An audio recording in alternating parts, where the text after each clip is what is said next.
আসসালামু আলাইকুম সবাইকে। আজকে ছাদে যাব, মূলত কিছু সবজি হয়ে আছে, এগুলো হারভেস্ট করার জন্য। গিয়ে দেখি টমেটোটা পাখি খেয়ে ফেলছে। দুইটা টমেটো পাকা ছিল, পাকা না মানে আধা পাকা। এগুলো নিয়ে নিব, কারণ পাকলে পুরো পাখি খেয়ে ফেলে।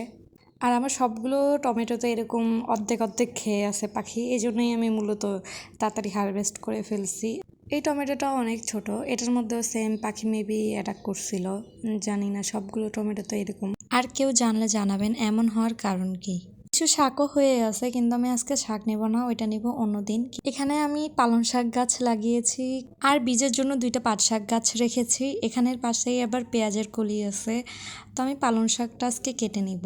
এমন না যে অনেকগুলো পালং শাক হয়ে আছে, কিন্তু হলো যতটুকু আছে অতটুকুই পরিমাণ আমার আজকে লাগবে। পালং শাকের পাতাটা আমি কেটে নিব, গোড়া থেকে কাটবো না, কারণ ওইখান থেকে আরও অনেকগুলো পালং শাক বের হবে।